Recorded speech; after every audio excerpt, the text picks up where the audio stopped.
नमस्कार बच्चों संस्कृत व्याकरण सीखने की ओर जो हमारा पहला कदम होता है वो आप मेरे साथ इस वीडियो से सीखोगे।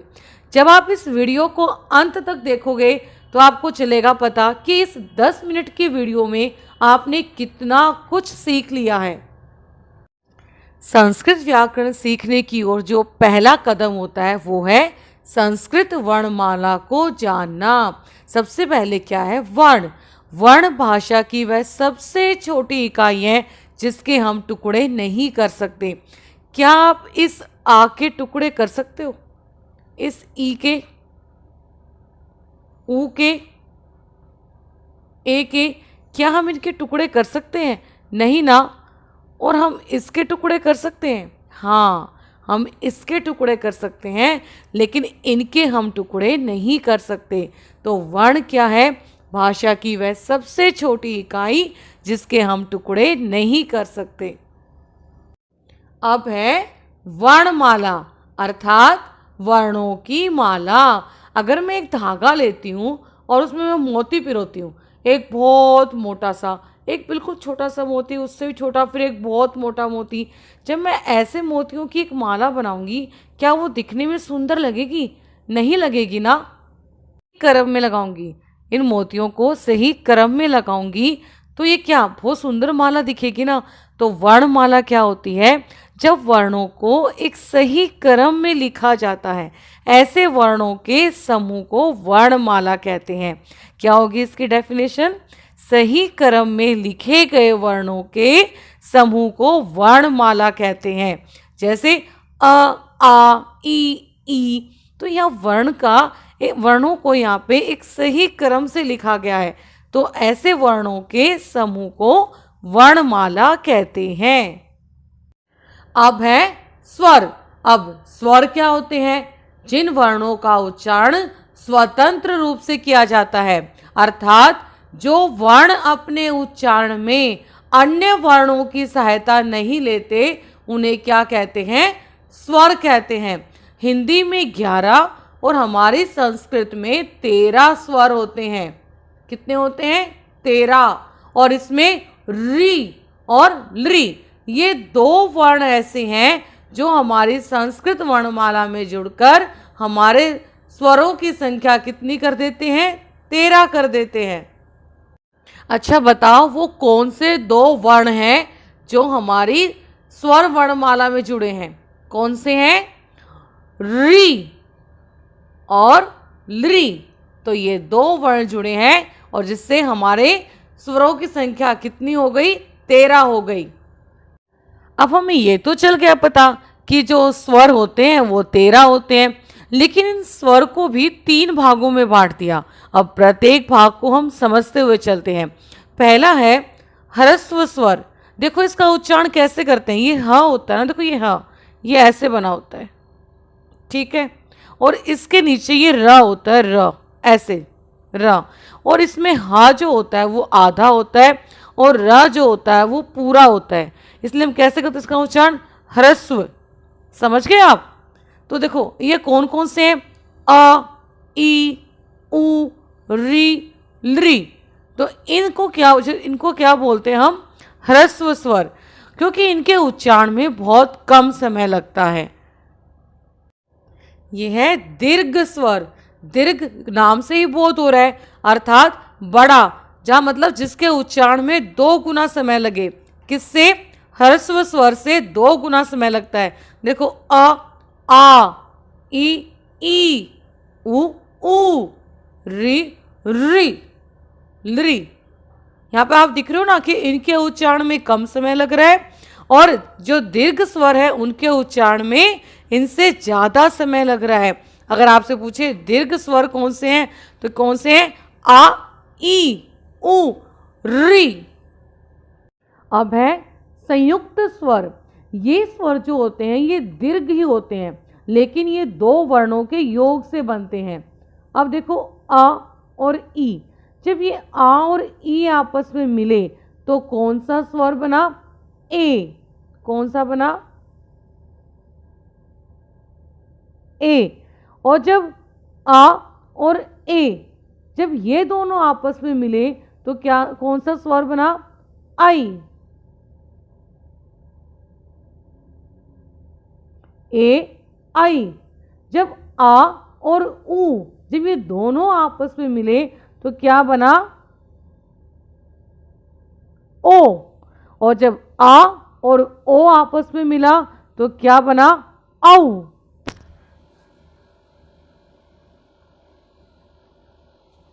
तो ये जो स्वर होते हैं ये कौन से हैं? संयुक्त स्वर हैं। कौन से? ए आई ओ औ। तो ये कौन से स्वर हैं? संयुक्त स्वर। लेकिन ये हैं दीर्घी, लेकिन ये दो वर्णों के योग से बने हैं। बस आपने एक बात का ध्यान रखना है कि यहाँ से आपके जो क्वेश्चन हैं वो बहुत पूछे जाते हैं, इसलिए आपने इन वर्णों के योग को याद करना है कि ए वर्ण जो है वो किन वर्णों के योग से बना है। तो आ और ई से ए वर्ण बना है। ओ किन वर्णों के योग से बना? तो आ और ऊ से ओ बना है। ठीक है। और ये है स्वर का तीसरा भाग, प्लुत स्वर। आपको ये 3 का निशान दिखाई दे रहा है, 3 का चिन्ह जो है, ये 3 का अर्थ क्या होता है? 3 गुना। और ये प्लुत स्वर का साइन होता है।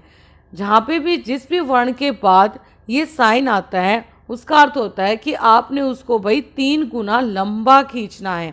और ज़्यादातर इन शब्दों का प्रयोग जो होता है संबोधन के लिए, मतलब जो हमसे दूर है उसको बुलाने के लिए किया जाता है। जैसे ये अ है, इसका उच्चारण क्या है? अ। बहुत कम समय लगा ना उच्चारण करने में, लेकिन इस आ के बाद जब मैं इस प्लुत स्वर का साइन लगा देती हूँ तब इसका उच्चारण कैसे होगा? आ, ऐसे होगा। 3 गुना बढ़ गया ना। जैसे यहाँ देखो, यहाँ पे भाई ओम है, ऐसे लिखते हो ना ओम। अब ओम का उच्चारण कैसे करते हैं हम? यहाँ पे देखो ये 3 बना हुआ है, हमने पहचान लिया भाई तो प्लुत स्वर का चिन्ह है, और इससे आगे वाले वर्ण को हमने 3 गुना लंबा खींचना है। तो कैसे खींचोगे? ओम, ऐसे करोगे ना। अब यहाँ पे राम हमसे बहुत दूर है और हमें राम को बुलाना है, तो राम को कैसे बुलाओगे आप? अरे यहाँ तो प्लुत का साइन आ गया, इसका मतलब माँ में जो आ मिला हुआ है इस पूरे को मतलब कितना लंबा खींचना है? 3 गुना खींचना है। किसको? माँ को। रा को नहीं, माँ को खींचना आपने 3 गुना लंबा। कैसे खींचोगे? हे राम, ऐसे खींचोगे आप। समझ में आया? अब हम करेंगे व्यंजन। अब आप मुझे वर्ण दिखाई दे रहे हैं, यहाँ आपको एक तिरछी रेखा दिखाई दे रही है। अब इसका मतलब क्या है? मतलब जिस वर्ण के नीचे ये तिरछी रेखा होती है इसका मतलब होता है कि वो वर्ण आधा है। आप हिंदी में कैसे लिखते हो? आप ऐसे ना आधे वर्ण को, और संस्कृत में हलंत लगा देते हैं उस वर्ण के नीचे। अब व्यंजन वो होते हैं जिनका उच्चारण स्वर की सहायता से होता है, मतलब जब स्वर इनमें लगते हैं तब इनका उच्चारण होता है। व्यंजन के जो हैं वो 3 प्रकार होते हैं, स्पर्श व्यंजन, अंतस्था व्यंजन और उष्महा व्यंजन। अब आपको यहाँ पे ये वर्ग दिखाई दे रहे हैं कि कवरग, चवरग। अब ये क्या वर्ग क्या है? ये किसे कहते हैं? वर्ग। और एक वर्ग में कितने वर्ण होते हैं? अब देखो जब हम ऐसे वर्णमाला लिखते हैं कि क, ख, ग, घ, ङ, देखो इसको हम अंग बोलते हैं ना, अंगहा, कोई अंग बोलता है नहीं। इसी को ना नाक और कंठ से इसका उच्चारण करो, अपने आप इसका उच्चारण जो चेंज हो जाएगा। ग, ग, है ना, चेंज हुआ ना। अपने आप करके देखना, आपका अपने आप उच्चारण चेंज हो जाएगा इसका। अब यहाँ पे सबसे पहला वर्ण कौन सा है? क। सबसे पहला होने के कारण अब मैंने इसका नाम रख दिया भाई कवरग। अब ये इस वर्ग का क्या नाम है? कवरग। अब इसमें सबसे पहला वर्ण कौन सा दिखाई दे रहा है? च, तो मैंने इसका नाम रख दिया चवरग। और इसमें सबसे पहला वर्ण कौन सा दिखाई दे रहा है? ट, तो इसका नाम क्या रखा? टवरग। और इसमें ता, तो क्या रखा इसका नेम? टवरग। और इसमें सबसे पहला वर्ण क्या है? प, तो क्या नाम रखा मैंने इसका? पवरग। अब कवरग से लेकर पवरग तक कितने वर्ण हैं? कितने वर्ण हैं? एक वर्ग में 5 वर्ण होते हैं। तो ये कितने हैं? 1 2 3 4 5। इसका मतलब कवरक से लेकर पवरक तक कितने वर्ण हुए?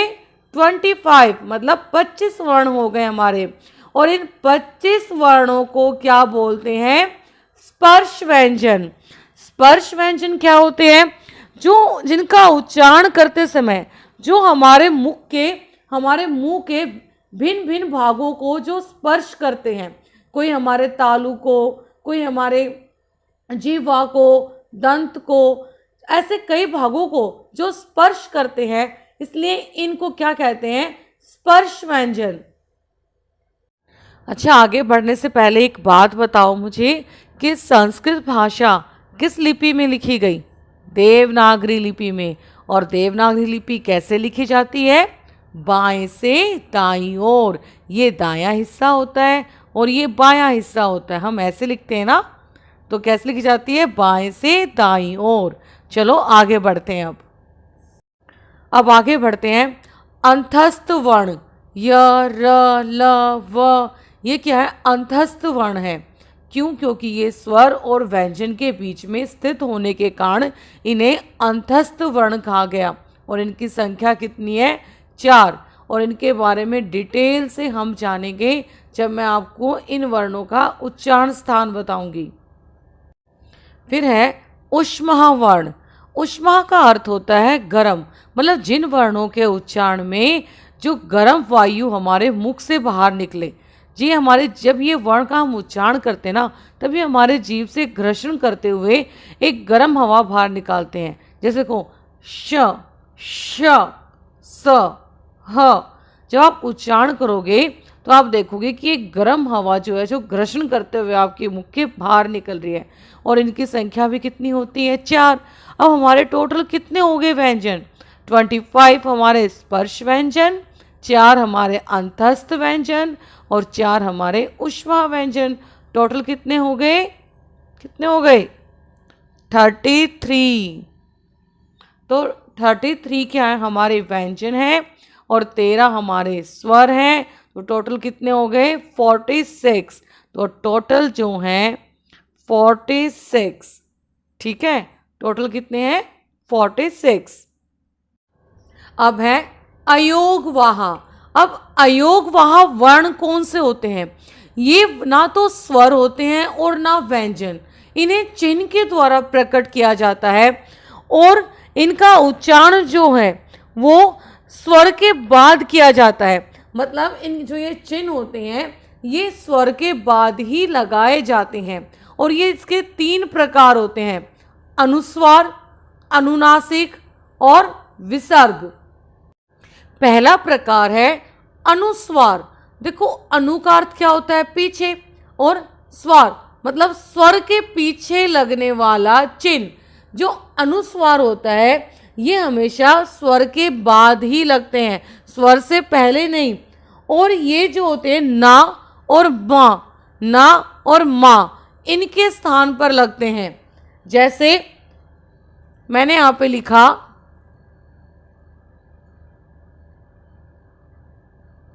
क्या? ये संसार। अब देखो यहाँ पे जो स पूरा है ना, मतलब इसमें कौन सा वर्ण मिला है? आ। इस आ के बाद ये अनुस्वार आया, अनुस्वार का चिन्ह आ गया और क्या उच्चारण हुआ? संसार।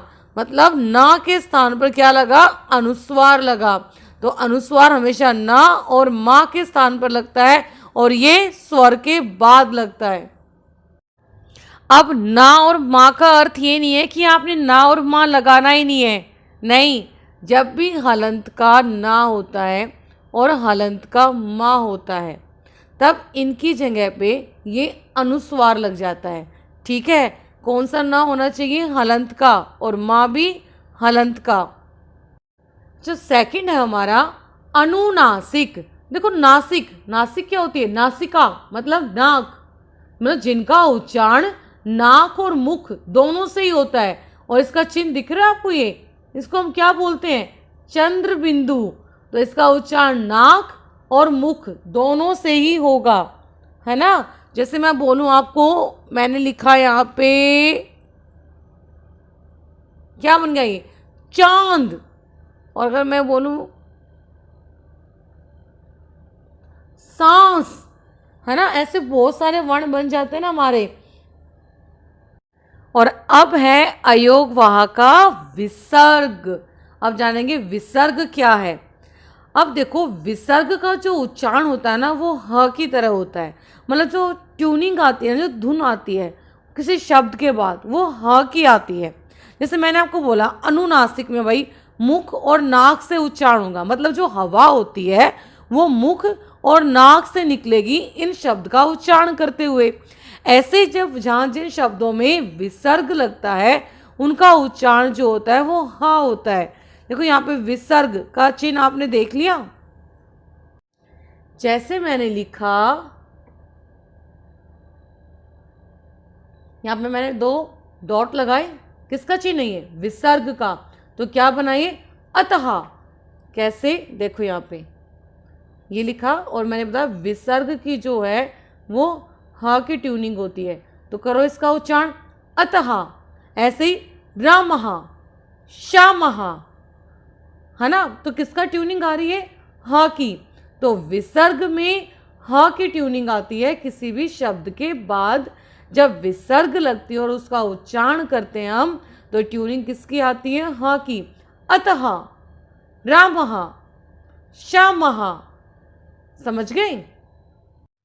अब जानेंगे हलंत। हलंत क्या होते हैं? देखो, हलंत का जो चिन्ह होता है ना, ये तिरछी रेखा होती है और ये जिस भी व्यंजन वर्ण के नीचे आता है उसका मतलब होता है कि वो व्यंजन वर्ण जो है वो आधा है, इसलिए इसको क्या बोलते हैं? हलंत।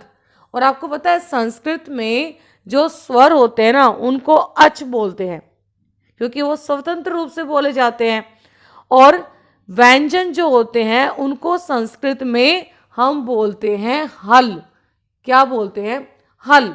अर्थात वहां पे हलंत का चिन्ह होता है, वो आधे वर्ण होते हैं, इसलिए उन्हें बोलते हैं हलंत।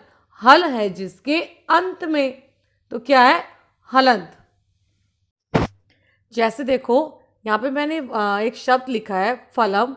अब इसमें फ और ल ये वर्ण पूरे हैं क्योंकि इसमें स्वर मिला हुआ है, लेकिन माँ जो है वो हलंत का है ना। इसका मतलब माँ में स्वर नहीं है, तो ये क्या होगा? फलम।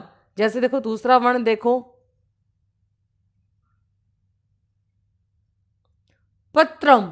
अब यहाँ पे प भी और त्र भी दोनों ही पूर्ण वर्ण है, मतलब स्वर मिला हुआ है, लेकिन माँ में स्वर नहीं है, यहाँ पे हलंत का चिन्ह लगा हुआ है। तो क्या बनाइए? पत्रम। इसका मतलब हलंत के जो चिन्ह होते हैं वो ये दिखाते हैं कि भाई इस वर्ण में स्वर नहीं मिला हुआ है और ये वर्ण जो है वो आधा है।